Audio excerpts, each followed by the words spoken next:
నమస్తే,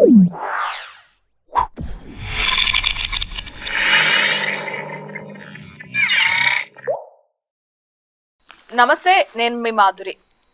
మన ఇంట్లో చాలా మంది తప్పిపోతూ ఉంటారు. చిన్న పిల్లలు కానీ, నడి వయస్కులు కానీ, ముసలి వాళ్ళు కానీ, అల్జీమర్స్ రావటమో, మతి స్థిమితం లేకపోవటమో, పిల్లలు తెలియకనో మనం ఎక్కడైనా తప్పిపోయిన వాళ్ళని మనం ఆ ఇంటికి తెచ్చుకోవాలి, మనకి వాళ్ళకి ఇంటికి రావాలి అంటే అఫర్మేషన్స్, అది కూడా న్యూ మూన్ డే రోజు చేస్తే తొందరగా నెరవేరుతాయి అంటారు. ఆ అఫర్మేషన్స్ ఎలా మనకి ఆ రోజు మనం తెచ్చుకోవాలి, ఏం చేయాలి, డీటెయిల్ గా చెప్పడానికి మనతో పాటు ఉన్నారు శారదా గారు, life coach and law of attraction affirmations trainer. తనని అడిగి డీటెయిల్ గా తెలుసుకుందాం. హలో శారదా గారు. శారదా గారు, ఏజ్ అయిపోవడం మతి స్థిమితం వల్లనో లేకపోతే చాలా మంది మానసిక పరిస్థితి సరిగ్గా ఉండకపోవటం వల్ల ఇల్లు మర్చిపోయి బయటకు వెళ్ళి ఎక్కడెక్కడ వెతుక్కుంటూ ఉంటారు. వాళ్ళకి తెలీదు, కాకపోతే మనం వాళ్ళని వెతికినా వాళ్ళు మనకి దొరకరు. అలాంటి వాళ్ళు న్యూ మూన్ డే రోజు స్పెషల్ గా ఏం చేస్తే వాళ్ళు తిరిగి వస్తారంటారు? ఇది మంచి క్వశ్చన్ మేడం. ఇది చాలా మందికి యూజ్ అవుతుంది కూడా. చాలా రద్దీ ప్లేసెస్లో మనం కూడా వెళ్తుంటాం మేడం. ఒక్కొక్కసారి ఇప్పుడంటే మొబైల్స్ బాగా అవైలబిలిటీలో ఉంది, ఎక్కడున్నా మనం కాల్ చేసుకుంటాము, పలానా చోటు ఉన్నామని అనుకుంటాం. కానీ ఒక ఏజ్ అయిపోయిన వాళ్ళకి మొబైల్స్ ఆపరేటింగ్ చేయడం కూడా రాదు, పిల్లలకు కూడా పెద్దగా తెలియదు. పిల్లల చేతిలో మొబైల్ ఉండకపోవచ్చు. మనం ఏదైనా ఇప్పుడు తిరుపతికి వెళ్ళాము, బాగా రద్దీ ప్లేసెస్కి వెళ్ళాము, మిస్ అయిపోతుంటారు. ఒక్కొక్కసారి మిస్ అయిపోయి వాళ్ళకి నంబర్ చెప్పడం తెలిస్తే చెప్తారు. ఒకవేళ అవేర్నెస్ నవేడేస్లో బాగుంది, కొంత రూరల్ ఏరియాలో అవేర్నెస్ లేనప్పుడు తప్పిపోతూ ఉంటారు. మనకి కాన్షియస్ లో ఉండి తప్పిపోతే ఎట్లాగో ఒకలాగా బామాలో ప్రతిమాలో మనం ఇంటికి చేరుకుంటాం. కాకపోతే కొంతమంది మతి స్థిమితం లేకుండా తప్పిపోతూ ఉంటారు. కొంతమంది ఏజ్డ్ పర్సన్స్ కి వాళ్ళెవరో వాళ్ళకి తెలియని సిచ్యువేషన్స్ ఉంటాయి. సో అలాంటి వాళ్ళందరికీ మనకి ఈ రెమెడీ. ఎవరైనా సరే మేడం, ఏజ్డ్ పర్సన్ కానివ్వండి, ఇప్పుడు వైఫ్ అండ్ హస్బెండ్ బాగా గొడవ పట్టుకొని కనిపించుకోకుండా వెళ్ళిపోతారు, ఫోన్లు కూడా లిఫ్ట్ చేయరు, స్విచ్ ఆఫ్ చేసుకుంటారు. లేకపోతే మన పిల్లలు బాగా చదవట్లేదని ఏదైనా ప్రెజర్ ఇచ్చామో మనం కొంచెం అనుకోండి, ఆ పిక్నిక్ వెళ్తున్నా ఈ పిక్నిక్ వెళ్తున్నానని చెప్పి మనల్ని కట్ చేసేస్తుంటారు, అవాయిడ్ చేసేస్తుంటారు. మనకు కనిపించుకోకుండా తిరుగుతుంటారు. ఇంటికి వెళ్తే కొడతారేమో తిడతారేమో అని నెలలు సంవత్సరాలు బయట ఉండిపోతుంటారు. కానీ మనం వాళ్ళ మీద బెంగ పెట్టేసుకుంటూ ఉంటాం. ఇప్పుడు మన ఎవరైనా పూర్వీకులు పెద్దవాళ్ళు ఎవరైనా వెళ్ళిపోయినా కానీ, ఇది అంతగా కూడా కాదు మేడం. ఒక ఆవు అనుకోండి, ఒక ఆవు ఎక్కడైనా పోగొట్టుకుపోయింది అనుకోండి, ఆ ఆవును కూడా రప్పించవచ్చు ఈ టెక్నిక్ ద్వారా. వావ్, మరి చూపిస్తారా టెక్నిక్? ఈ టెక్నిక్ చూపించే ముందు మీకు ఒక రియల్ స్టోరీ చెప్తాను మేడం. ఓకే. ఒక ఊర్లో ఒక మనిషి, ఆడ మనిషి ప్రతిరోజు ఇడ్లీలు చేస్తుందంట మేడం. ఆమె ప్రొఫెషనల్ ఇడ్లీ చేయడం, ఇడ్లీ చేస్తూ ప్రతిరోజు ఎంతోమందికి పెడుతూ ఉంటుంది. అలా రోజు పెట్టి ఒకరోజు 4 ఇడ్లీలు మిగిలిపోయాయి. మిగిలిన ఇడ్లీలన్నీ తీసుకెళ్ళి బయట కాంపౌండ్ వాళ్ళ మీద పెడుతుందంట మేడం ఆమె. అలా కాంపౌండ్ వాళ్ళ మీద పెడుతుంటే ఒక్కరోజు నైట్ టైము ఒక ముసలాయన వస్తాడు. ఎంత డర్టీగా ఉంటాడంటే ముసలాయన, ఆయన చూస్తే అంత డర్టీగా ఉన్నాడంట. ఆమె అనుకుంటుంది, ఎంతో మంచి వాళ్ళు వచ్చి తింటారు కదా, ఈ ముసలాయన ఎంత వాసన వస్తుంటాడు, ఈ ముసలాయనే వచ్చి తీసుకెళ్ళాలా, రోజు నేను ఎప్పుడెప్పుడు ఇడ్లీ పెడతానా అని ఎదురు చూస్తూ తీసుకెళ్తాడని రోజు ఆమె మనసులో బాధపడుకుంటూ పెడుతుందంట ఇడ్లీలు. రోజు పెడుతుంది. ప్రతిరోజు ఆ ఒక్క ముసలాయనే అదే టైంకి కరెక్ట్గా వచ్చి తీసుకొని వెళ్తాడంట. ఈమె ఇలా కాదు, నేను ఎవరో ఒకరు తీసుకెళ్ళి తింటారని పెడితే ప్రతిరోజు ఇడ్లీలు పెడతాననే ఉద్దేశంతో ప్రతిరోజు ఈ ముసలాయన వచ్చే తింటున్నాడు, నాకు నచ్చట్లేదు, పెడుతున్నా కూడా మళ్ళీ నన్ను తిడుతున్నాడు, ఏదో అంటున్నాడు, లిప్ మూమెంట్ జరుగుతుంది, ఏం తిడుతున్నారో నా చెవులకి వినిపించట్లేదు కానీ లిప్ మూమెంట్ అయితే జరుగుతుంది అని ఆయన ఏం చేస్తారంటే మేడం, ఆ ఇడ్లీలు తీసుకొని పాపం వెళ్ళిపోతాడు. నడవలేని స్టేజ్లో ఉన్నాడు, బాగా బట్టలన్నీ మాసిపోయాయి, చినిగిపోయాయి, ఇలా గడ్డం అంతా పెంచుకున్నాడు, బీభత్సంగా ఉన్నాడు, మనిషిని గుర్తుపట్టలేని స్టేజ్లో ఉన్నాడు ఆయన. ఆ 4 ఇడ్లీలు తీసుకెళ్తున్నాడు, వెళ్ళిపోతున్నాడు. ప్రతిరోజు టైం టు టైం ఆ ఇడ్లీలు వచ్చి తీసుకొని వెళ్తాడు. ఒకరోజు ఈమెకి మైండ్లో ఒక ఆలోచన వచ్చింది మేడం, ఎలాగైనా ఈ ఇడ్లీలో విషం కలపాలి అనుకుందంట. విషం కలపాలి, విషం కలిపితే ముసలాయన చనిపోతారు, నా ఇడ్లీలు వేరే వాళ్ళైనా తింటారు అనుకొని తీసుకొచ్చి కలపడం కూడా జరిగిందంట మేడం. కలిపాక ఆమెకు ఉన్నట్టుండి ఆలోచన వచ్చింది, అరే విషం పెట్టి ఇక్కడే నా ఇంటి దగ్గరే చనిపోయాడు అనుకోండి, నా పైన కేసు వస్తుంది అని ఆ ఇడ్లీలో విషం కలపడం ఆ రోజు మానేసుకుందంట. మానేసుకుంటే ఆ ముసలాయన వచ్చాడు, లిప్ మూమెంట్ అంటున్నాడు, వెళ్ళిపోతూ ఉన్నాడు. వెళ్ళిపోతూ ఉంటే ఆ ముసలాయన ఒక అడవి ప్రాంతంలోకి వెళ్ళి ఒక అబ్బాయిని ఆ ఇడ్లీలు ఇస్తున్నాడంట మేడం. ఒక అబ్బాయికి అక్కడ ఇడ్లీలు ఇస్తున్నాడు. ఆ అబ్బాయి ఎవరో కాదు, ఆమె కొడుకే. ఎప్పుడో తప్పిపోయాడంట తను. వేరే దుబాయ్ లాంటి కంట్రీస్కి వెళ్ళి ఉద్యోగరీత్యా వెళ్ళిపోయాడు. సగం దూరం వరకు అతని దగ్గర ఉన్న అమౌంట్ సరిపోయింది అతనికి ట్రావెలింగ్కి. అతను ట్రావెలింగ్ వెళ్ళే ఫ్లైట్ కూలిపోవడం కారణంగా ఒక అడవిలో పడిపోయాడు. ఆ మనిషి ఎక్కడ జనారణ్యం లేని చోట్ల పడిపోయాడు. ఈ మనిషి ప్రతిరోజు తీసుకెళ్ళి ఆ అబ్బాయికి ఇడ్లీలు పెట్టాడు. ఆ అబ్బాయికి కొంచెం ఎనర్జీ వచ్చి నడుచుకుంటూ ఇంటిని కనుక్కొని ఇంటికి వచ్చేసాడు. ఇంటికి వచ్చిన తర్వాత డోర్ కొడితే వాళ్ళ మదర్ ఎవరు నువ్వు అని అడుగుతుంది. అంటే గుర్తుపట్టలేని స్టేజ్లో ఉన్నాడు బాబు, గడ్డాలు మీసాలు అన్నీ పెంచేసి బిడ్డను కూడా ఐడెంటిఫై చేయలేని స్టేజ్లో బిడ్డ తయారైపోయాడు. బక్కగా చాలా దూరం నుంచి నడుచుకుంటున్నాడు. ఈ ముసలాయన ప్రతిరోజు తీసుకెళ్ళి పెడుతున్న ఇడ్లీలతో వచ్చిన శక్తితోటి ఆయన ఇల్లు వెతుక్కొని వచ్చారంట మేడం, లేకపోతే రాదంట. నెక్స్ట్ డే నుంచి ఆ ముసలాయన కనిపించలేదు. వాళ్ళ మదర్ క్వశ్చన్ చేసిందంట, ఎలా వచ్చావు నాన్న, నువ్వు అంత దూరం నుంచి ఎలా రాగలిగావు అని. అంటే అప్పుడు చెప్పిందంట, ఈ ముసలి తాత నన్ను ఇలా వచ్చాడు, నాకు ఇలా ఇచ్చాడు కాబట్టి నేను ఇలా సర్వైవ్ అయ్యాను, నాకు ఎనర్జీ వచ్చింది, ఇల్లు వెతుక్కొని ఇంటి దాకా వచ్చానని చెప్పాడంట మేడం. అప్పుడు ఆమెకు చాలా బాధ అనిపించింది. అరే నేను ఆ ఇడ్లీలో విషం నిజంగా పెట్టినుంటే కనుక ఆ ఇడ్లీలు తినింటే నా కొడుకు చనిపోయిండేవాడే కదా అని ఆమె చాలా మదన పడుతూ వెతుకుతుందంట మేడం. చాలా దూరం వరకు వెళ్ళి ఆ ముసలాయన ఎక్కడైనా దొరుకుతాడేమో అని వెతుకుతుంది. ఆ ముసలాయన ఎప్పటికీ దొరకలేదు. అక్కడ షాప్ ఆమె చెప్పిందంట, ఆయన రోజు మీ ఇంట్లో ఇడ్లీ తీసుకుని ఇలా జరిగిందనే సంఘటన ఇరుగు పొరుగు చెప్పుకుంటారు కదా, ఆ చెప్పుకునేటప్పుడు ఆమెకు చెప్పాడంట, ఆ ముసలాయన ఏమంటున్నాడు నువ్వు విన్నావా కనీసము అని. అంటే లేదు వినలేదు అన్నాడు. నీ పుణ్యం ఏదైనా సరే నీతోనే వస్తుంది, నీ పాపం ఏదైనా సరే నీతోనే పోతుంది అని చెప్పాడు అనేందంట.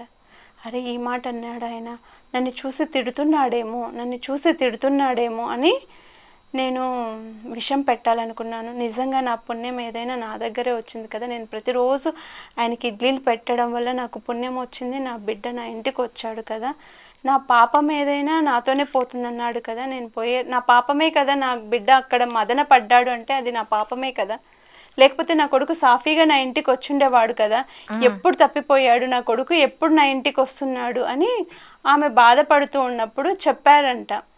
ఆ శివ పరమాత్ముడు పరోక్షమయ్యి, నీలాంటి తల్లులు ఎంతోమంది ఏడుస్తున్నారు, బిడ్డలు తప్పిపోయిన వాళ్ళు కానీ పశు పక్షాదులు తప్పిపోయిన వాళ్ళు. ఇప్పుడు పెట్స్ని కూడా మనం ఎంతో జాగ్రత్తగా చూస్తున్నాం. పూర్వకాలంలో ఆవులు ఇలాంటివి పారిపోయినప్పుడు మనం సాయిబాబా స్టోరీ చూసుంటాం కదా మేడం. గుర్రం తప్పిపోతే అది మేసుకుంటూ అడవిలోకి వెళ్ళిపోతుంది మేడం. ఆ యజమాని వచ్చి బిజిలీ అని గట్టిగా అరుస్తూ ఉంటాడు, కానీ ఆ బిజిలీ రాదు అక్కడ. ఆ బిజిలీ రానప్పుడు బాబా కనిపిస్తాడు, ఒక సాధువు, ఆయనకి బాబా అని కూడా తెలియదు. ఆ సాధువు కనిపిస్తే, ఇక్కడ మా బిజిలీని చూసావా అని అన్నాడు. మీ బిజిలీ ఎవరు అని అన్నాడు. నా గుర్రం అది అన్నాడంట. నాకు తెలియదు, నువ్వు ఎలా పిలుచు వస్తుంది అన్నాడు. బిజిలీ అని గట్టిగా అరుస్తున్నాడంట. గట్టిగా అరుస్తుంటే రాలేదంట. చాలా దూరం వెళ్ళి ఎత్తుకొచ్చాను, రాలేదు, ఇక్కడ ఎక్కడైనా కనిపిస్తే నాకు మళ్ళీ చెప్పండి అన్నాడంట. బాబా అప్పుడు ప్రేమగా బిజ్లీ అని ప్రేమగా పిలిచాడంట. అది పరిగెత్తుకుంటూ బాబా దగ్గరకు వచ్చింది. ఇదేనా నీ బిజ్లీ అంటే? పిలవడం కూడా రాదా నీకు? అంత గట్టిగా పిలిస్తే ఎవరైనా వస్తారా? ప్రేమతో పిలుచు, అభిమానంతో పిలుచు, అది వస్తుంది. నువ్వు పెంచుకున్నదే కదా అది, మరి ఎందుకు దాన్ని అంత గట్టిగా తిడుతున్నాడు? మళ్ళీ ఆ బిజిలీ ఎక్కడ పోయిందో ఏమైపోయిందో దీనికి అలా తిడుతూ వెతుకుతున్నాడు. అలా ఎందుకు చేస్తున్నావు? నువ్వు చేసేది ఏదైనా ప్రేమగా చెయ్యి. ఈ ఇడ్లీల కథ నుంచి కూడా మనం నేర్చుకోవచ్చు మేడం. ఏదైనా మనం ఒకరికి దానం చేశాము అన్నా కూడా ఇష్టపూర్వకంగా చేయాలి. మనం తిట్టుకుంటూ చేయాల్సిన అవసరం లేదు. లేకపోతే ఈ చేతితో చేసే దానం ఈ చేయికి కూడా తెలియకూడదని అంటాం. ఇప్పుడు సొసైటీలో ఎలా అయిపోయిందంటే మేడం, నేను ఇంత దానం చేశాను, అంత దానం చేశాను, నేను ఇది ఇచ్చాను అది ఇచ్చానని పోస్టులు పెట్టుకొని మరీ చేస్తున్నారు. అది దానం కాదు మేడం. అది అది దానం కాదు, యాడ్ అనొచ్చు దాన్ని. మనం ఏదైనా ఎన్ని కోట్లైనా దానం చేయండి మీరు, ఎంత మీ ఇష్టం అది. ఈ చేతికి కూడా తెలియకోకుండా ఈ చేయి మెయింటైన్ చేయాలంట. మన గురించి ఎదుట వ్యక్తులు చెప్పుకోవాలి కానీ మన గురించి మనం చెప్పుకోకూడదు, మన గొప్పలు ఏంటి అనేటివి. దానం చేసే విషయంలో కూడా అంతే. ఆమె ఇడ్లీలు పెట్టింది, సైలెంట్గా పెట్టి వచ్చేయచ్చు కదా. అవి ఎలాగైనా వేస్ట్ ఇడ్లీలే పెడుతుంది కదా, ఆమె అప్పటికప్పుడు వండి ఎవరికి పెట్టట్లేదు కదా. ఎవరు తింటే ఎందుకు తిట్టాలి? ఆ తిట్టిన పర్సనే వెళ్ళి కొడుకు ఎక్కడ పోగొట్టుపోయాడో వెతికి ఇంటికి తీసుకొచ్చింది కదా. ఆయన రుణం తీర్చుకోలేదు కదా ఆమె. అప్పుడు చెప్పాడంట ఆయన ప్రత్యక్షమయ్యి, చూడు నువ్వు చేసింది చాలా పుణ్యకార్యమే, ఇడ్లీలు పెట్టడం అనేది, ఒక అన్నదానం చేయడం అనేది చాలా పుణ్యకార్యమే. నువ్వు చేస్తున్నావు బాగుంది, కానీ నువ్వు తిట్టుకోకుండా చెయ్యి, ప్రేమగా చెయ్యి, ప్రేమగా ఇవ్వు. నువ్వు నన్ను ఎన్ని తిట్టినా ఎన్ని అనుకున్నా నేను నీ బిడ్డను కాపాడాను. ఇలాంటి నీలాగా ఎవరైనా పిల్లలు పోగొట్టుకుపోయినా, ఎవరైనా ఇంట్లో భార్యాభర్తలు గొడవలు అయ్యి భర్త దూరం అయిపోయినా, భార్య దూరం అయిపోయినా, మీకు కనిపించకపోయినా, చాలా స్టేట్మెంట్స్ చూస్తుంటాం మేడం. పోలీస్ స్టేషన్స్ వరకు కూడా కంప్లైంట్స్ వెళ్తూ ఉంటాయి. పలానా వ్యక్తి మిస్ అయ్యాడు, కనిపించట్లేదు, కనిపిస్తే కనుక ఈ నెంబర్కి కాంటాక్ట్ అవ్వండి అని న్యూస్ పేపర్లో మనం ఎన్నో చూస్తూ ఉంటాం. అలా ఎవరైనా మిస్సింగ్ అయ్యారు అనుకోండి, వాళ్ళకి ఇది మంచి టెక్నిక్ మేడం. ఇది 100% కాదు, 1000% మనకి సక్సెస్ అవుతుంది. దీనికి చేయాల్సింది మనము ఒక ప్రమిదని తీసుకోవాలి మేడం. ఇలాంటి ఒక ప్రమిదని తీసుకోవాలి. తెల్ల జిల్లేడు చెట్టు ఉంటుంది మేడం. మన సరౌండింగ్లో ఎక్కడైనా దేవాలయాల దగ్గర కానీ ఎక్కడైనా తెల్ల జిల్లేడు మాత్రమే తీసుకోవాలి. తెల్ల జిల్లేడు చెట్టుని తీసుకొని అమావాస్య రోజు మాత్రమే వెళ్ళాలి మేడం. మనం న్యూ మూన్ డే ఉంటుంది కదా, ఆ న్యూ మూన్ డే రోజు వెళ్ళి మనము ఆ చెట్టుకు వాటర్ వేసి, అర్లీ మార్నింగ్ కానీ ఈవినింగ్ కానీ 6 లోపే, ఈవినింగ్ అయితే 6 లోపే, అర్లీ మార్నింగ్ అయితే 9, 12 లోపల మీరు ఎప్పుడైనా తెచ్చుకోవచ్చు. వాటర్ వేసి దాని వేరు ఉంటుంది కదా మేడం, దాని వేరుని తెచ్చుకోవాలి మనం. వేరుని తెచ్చుకోవచ్చు, కాడ ఉంటుంది కదా, కాడను తెచ్చుకోవచ్చు. కాడను తెస్తే కాడని ఇలా ఒలిచామనుకోండి, ఇప్పుడు ఇది కాడ అనుకోండి మేడం, దీన్ని ఇలా ఒలిచామనుకోండి, ఒక నారులాగా వస్తుంది మనకు, ఒక నారులాగా వస్తుంది. ఆ నారని మనము ఇలా ఒత్తిలాగా చేసుకోవాలి. ఓకే, ఇలా ఒత్తిలాగా చేసుకోవాలి. ఆ కాడ తెంపేసామనుకోండి, దాని నుంచి ఇలా నారు వస్తుంది. ఆ నారుని అంతా మనం కలెక్ట్ చేసి కొంచెం డ్రై అయ్యేంత వరకు ఉంచేయాలి. దాన్ని ఉంచేసిన తర్వాత ఇలా ఒత్తిలాగా చేసుకోవాలి. ఇలా ఒత్తిలాగా చేసుకున్న తర్వాత అదే తెల్ల జిల్లేడు ఆకును తెచ్చుకోవాలి మనం. 1 కానీ 2 కానీ ఆకులు తెచ్చుకొని ఈ ప్రమిద కింద ఇలా పెట్టాలి. ఇప్పుడు ఇక్కడ తెల్ల జిల్లేడు మనకి ఇక్కడ తెల్ల జిల్లేడు ఆకు అనేది మనకి అవైలబిలిటీ లేదు కాబట్టి ఇక్కడ నేను తమలపాకుతోటి చూపిస్తున్నాను. చూడండి, ఇది తెల్ల జిల్లేడు ఆకుగా భావించండి. మీకు దొరికితే తెల్ల జిల్లేడు ఆకు తెచ్చుకోండి, కంపల్సరీ తెచ్చుకోవాలి. ఇంకా వేరే దీనికి ఆల్టర్నేట్ అంటూ లేదు. మీరు ఇది పెట్టాల్సిన అవసరం లేదు, తెల్ల జిల్లేడు మాత్రమే పెట్టాలి. తెల్ల జిల్లేడు ఆకులు తెచ్చుకోండి, 2 ఆకులు తెచ్చుకోండి. 2 ఆకుల్ని ఇక్కడ పెట్టేయండి. పెట్టిన తర్వాత ఇలాంటి ఒక ప్రమిద తీసుకొని దానికి పసుపు కుంకుమ పెట్టేసి దీని కింద మనము నవధాన్యాలు వేయాలి మేడం. ఇవి నవధాన్యాలు తెలుసు కదా. ఈ నవధాన్యాలు ఎక్కడైనా పూజా స్టోర్స్లో ఎక్కడైనా అవైలబిలిటీ ఉంటుంది, మీరు తెచ్చుకోండి. ఒక 10 రూపీస్ నుంచి 12 రూపీస్ 20 రూపీస్ ఆ రేంజ్లోనే ఉంటుంది. ఇది తెచ్చుకోండి. మీరు ఎన్ని ప్రయత్నాలు చేస్తున్నారు, ఎవరైనా మిస్ అయ్యారు అని మీకు అనిపించింది అనుకోండి, మనం వేళ్ళు పెట్టి ఏ ఊరని వెతుకుతాం మేడం? ఎన్ని ఊర్లు వెతికినా మనకు ఒక్కొక్కసారి దొరకరు పర్సన్. అప్పుడు ఈ నవధాన్యాలతో ఈ దీపం పెట్టాము అనుకోండి, ఈ లా ఆఫ్ అట్రాక్షన్కి, ఈ న్యూ మూన్కి చాలా కనెక్షన్ ఉంటుంది మేడం. ఇప్పుడు మనం ఈ రెమెడీ చేసినా కూడా మనము ఒక దక్షిణ అనేది అట్లీస్ట్ ఒక 2 రూపీస్ అయినా మనం పక్కన పెట్టి చేయాలి మేడం. ఏ పని మంచి పని మీరు స్టార్ట్ చేశారనుకోండి, దేవుడి దగ్గర అయినా కానీ ఒక 2 రూపీస్ పక్కన పెట్టి చేయాలి. అది దేవుడి కోసం. మనం ఎప్పుడైనా గుళ్ళకు వెళ్ళినప్పుడు ఉండిలో వేయండి, లేకపోతే చిన్న పిల్లలు కనిపించినప్పుడు చాక్లెట్లు కొనిచ్చండి. ఆ డబ్బుతో ఇంత అవుతుంది అనుకోండి. మనం ఏదో ఒకటి చేస్తూనే ఉంటుంది కదా, మనం మనుషులు అన్నాక కోరికలు లేకుండా ఏమి ఉండవు కదా, ఏదో ఒక కోరిక ఉంటుంది. ఆ కోరిక చేసేటప్పుడు ఊరికే చేస్తే ఏది విద్య కూడా అభ్యసించాలన్నా కూడా ఊరికే మనం చేస్తే రాదంటారు కదా. అలా ఒక 2 రూపీస్ పెట్టేసేయాలి. ఈ దీపం ఇలా పెడతాం కదా మేడం, ఇవి నవధాన్యాలు ఈ ఆకు పైన పోయాలి. పోసిన తర్వాత దాని మీద ఈ దీపం పెట్టాలి మేడం. ఇవి నవధాన్యాలు అనుకోండి, దాని మీద ఇలా దీపం పెట్టేసి దీంట్లో నూనె, మీకు ఇష్టమైన నూనె ఏదైనా, పూజ ఆయిల్స్ ఉంటాయి కదా, ఇది నువ్వులు కానివ్వండి, ఏ నూనె అయినా, కొబ్బరి నూనె ఏదైనా కానీ ఆ నూనె వేసి మనం తెల్ల జిల్లేడుతో చేసుంటాం కదా, కాడతోటి ఒత్తి చేసుంటాం కదా, ఆ ఒత్తిని పెట్టేసి వెలిగించి మీ విష్ చెప్పుకోండి. ఆ మనిషి ఎవరైతే వెళ్ళిపోయారో వాళ్ళ పేరు చెప్పుకోండి. పలానా వ్యక్తి మా ఇంటి నుంచి ఏదో గొడవ కారణంగా వెళ్ళిపోయాడో, లేకపోతే ఆయన మైండ్ సెట్ బాగాలేక వెళ్ళిపోయాడో, లేకపోతే వైఫ్ అండ్ హస్బెండ్ గొడవ వల్ల వెళ్ళిపోయారు, లేకపోతే మిస్ అయిపోయారు, ఏది జరిగితే వాళ్ళ పేరు చెప్పుకోండి. ఆ మనిషి నాకు కనిపించేలాగా చేయాలి అని విశ్వానికి కోరుకొని దీపం పెట్టండి మేడం. దీపం ఇది తూర్పు అనుకోండి మేడం. దీని ఆపోజిట్లో ఉత్తరం వైపు చూపించాలి. ఈ దీపం అనేది ఉత్తరం వైపు చూస్తూ ఉండాలి. ఓకే, ఉత్తరం వైపు చూస్తూ ఉండాలి. మనం తూర్పు ముఖంగా కూర్చోవాలి ఈ దీపాన్ని చూసేలాగా. ఇదొక్కటే పాటించాలి మేడం. పాటించి దీపం పెట్టండి. మీరు దీన్ని అనుకుంటూ ఉండండి. మీకు ఎప్పుడు కుదిరితే అప్పుడు, వితిన్ 7 డేస్లో వచ్చిన వాళ్ళు ఉన్నారు, 45 డేస్లో వచ్చిన వాళ్ళు కూడా ఉన్నారు మేడం. ఇది నేను ప్రత్యక్షంగా నేనే చేశాను. మేము ఒకరి ఇంటిని రెంట్కి ఇచ్చాం మేడం. ఆఫీస్ పర్పస్ ఇచ్చాం. ఆఫీస్ పర్పస్ ఇస్తే ఆయనకి ఏదో ఫ్యామిలీ కారణంగా ఆయన డిస్టర్బ్ అయ్యాడు. ఆఫీస్ తీసుకున్నారు. ఫర్నిచర్ అంతా ఆఫీస్లో ఉంది. రెంట్ పే చేశాడు. 2 months రెంట్ పే చేసేసి ఆఫీస్ తీసుకున్నాడు. ఫర్నిచర్ అంతా ఆఫీస్లో ఉంది. ఆయనకి ఏదో ఫ్యామిలీ ఇష్యూ కారణంగా ఆయన ఉన్నట్టుండి వెళ్ళిపోయాడు. రావట్లేదు, ఫోన్ లిఫ్ట్ చేయట్లేదు. ఆఫీస్ పిల్లలందరూ అడుగుతున్నారు, ఆఫీస్ ఏమైంది అని అడుగుతుంటే మేము సమాధానం చెప్పలేకపోతున్నా. అందరూ వచ్చి మమ్మల్ని అడుగుతున్నారు. ఆ మనిషి ఎక్కడికి వెళ్ళారో మాకు తెలీదు. చేయకోకుండా వెళ్ళిపోయాడు. కాల్ కూడా లిఫ్ట్ చేయట్లేదు. మాకు చాలా టెన్షన్ అయిపోయింది. అట్లీస్ట్ మనం రెంట్కి ఇచ్చినప్పుడు వాళ్ళు లాక్ మనకి ఇచ్చేసి వెళ్తే మనము ఓపెన్ చేసి వేరే వాళ్ళకైనా రెంట్కి ఇచ్చుకుంటాం. అలా వాళ్ళు వదిలేసి వెళ్ళిన ఇంటికి మనం ఓపెన్ చేయకూడదు కదా మేడం. మళ్ళీ రేపొద్దున ఏదైనా కేసు జరిగితే మన మీద వస్తుంది అని చాలా ఆయనకు ఫోన్ చేస్తున్నాం, వాళ్ళకి ఇన్ఫార్మ్ చేస్తున్నాము. ఎవరు ఫోన్ లిఫ్ట్ చేయట్లేదు. చాలా తెలివిగా వెళ్ళిపోయాడు ఆయన. అప్పుడు మాకేం చేయాలో తెలియలేదు మేడం. ఈ టెక్నిక్ నేను చేయడం ద్వారా అతనందుకు అతనే 8 days తర్వాత కాల్ చేశాడు మేడం. నేను పలానా రీజన్ తోటి నేను వెళ్ళిపోయాను, మీరు ఇల్లు ఖాళీ చేసేసేయండి, ఆఫీస్ ఖాళీ చేసేసుకోండి, మీ ఇల్లు మీరు హ్యాండ్ ఓవర్ చేసేసుకోండి, ఆ ఆఫీసర్ ఫర్నిచర్ ఏముందో కూడా అది కూడా మీరు తీసుకెళ్ళండి, లేకపోతే బయట పడేసేయండి అని ఫోన్ చేసి 8 days తర్వాత ఇన్ఫర్మేషన్ ఇచ్చాడు. లేదు మేము అలా చెయ్యము, మీరు వస్తే ఖాళీ చేస్తాం, మీరు రండి ఖాళీ చేద్దామంటే ఆయన ఫోన్ చేయడం ద్వారా మళ్ళీ రావడము, ఖాళీ చేయడము, వెళ్ళడము జరిగింది. ఇదే టెక్నిక్ నా చిన్న పాప తప్పిపోయింది. మేము టెంపుల్కి వెళ్ళాము.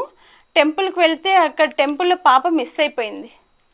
ఎక్కడెక్కడ వెతుకుతున్నాం, అస్సలు కనిపించట్లేదు మేడం. చాలా బాధపడుతున్నాం. అసలు అక్కడ ఇక్కడ చూస్తున్నాము, అనౌన్స్మెంట్ దాకా వెళ్ళాము, పాప కనిపించట్లేదు. ఉన్నట్టుండి సడన్గా నాకు ఇది స్ట్రైక్ అయింది మేడం. ఈ పూజ చేసుకున్న తర్వాత పాప ఎక్కడైతే తప్పిపోయిందో అదే గుడి వెనక నుంచి వచ్చింది. ఇంకా మాకు పాప లేదు అనుకున్నాం మేడం. మేము అసలు ఇంకా మాకు దొరకదు, మా వారు పాపనిచ్చేంత వరకు దేవుడి దగ్గర నుంచి కదిలి రానని ముగ్గురం, నేను మా పెద్దమ్మాయి మా హస్బెండ్ ముగ్గురం కూర్చొని ఏడుస్తున్నాం. పాప ఆడుతూ మనుషుల్లో మిస్ అయిపోయింది మేడం. ఎక్కడ మిస్ అయిపోయిందో మాకు తెలియలేదు. ఎంత నరకం అనుభవించామంటే అంత నరకం అనుభవించాం. మన చేతుల్లో నుంచి మన పాపని మనం వదులుకున్నామా అన్నంత బాధ అనిపించింది. ఆ తర్వాత నేను ఈ టెక్నిక్ చేయడం ద్వారా నా పాప నాకు ఆ భగవంతుడు. పాపకు అప్పుడు ఏజ్ ఎంత అండి? జస్ట్ అప్పుడు ఒక 5 years ఉండొచ్చు మేడం, మేబీ. ఓకే, 5 years పాప మిస్ అయిపోయింది. ఆ 5 years పాప చేతిలో ఫోన్ ఉండదు కదా మేడం. ఆమెకు అంతగా చెప్పడం కూడా రాదు కదా, మాటలు అంత తొందరగా ఆమెకు మాటలు రాలేదు. 6 years పట్టింది మేడం. అంటే ఆమెకు నాలుక కొంచెం మందం కావడం వల్ల మాటలు తొందరగా రాలేదు, చెప్పడం తెలీదు. అది మన ప్లేస్ కూడా కాదు, ఎక్కడో కర్ణాటకలో తొలజాభవాని టెంపుల్లో మేడం ఇది జరిగిన ఇన్సిడెంట్. అక్కడ పాపకు అంత కొత్త ప్లేసే, మాకు కొత్త ప్లేసే. ఎక్కడ తప్పిపోయిందో మాకు తెలియదు. అనౌన్స్మెంట్ చేయించాము, ఎంతసేపటికి పాప రావట్లేదు, ఎలా వస్తుందో మాకే అర్థం కావట్లేదు. కానీ నేను ఇది ఒకసారి చేస్తున్నాను కాబట్టి ఈ టెక్నిక్ ఇది నాకు తెలిసింది కాబట్టి దీన్ని ఫాలో అయ్యాను మేడం. అంటే విశ్వము దీని నుంచి మనం ఏం నేర్చుకో, ఎక్కడ మనిషి ఎక్కడ దీపం మేడం. మనం ఇక్కడ దీపం పెడుతున్నాం, ఎక్కడో ఉన్న మనిషికి ఎలా కనెక్ట్ అయింది, అది ఎలా కనెక్ట్ అవుతుంది అంటే మన థాట్స్ వెళ్ళి విశ్వానికి చేరుతాయి. ఆ విశ్వం వెళ్ళి వాళ్లకు సిమ్టమ్స్ ఇస్తాయంట మేడం. ఈ దీపం ద్వారా కూడా మనము లా ఆఫ్ అట్రాక్షన్ ఎలాగో కూడా తెలుసుకోవచ్చు. Okay ma'am, thank you very much.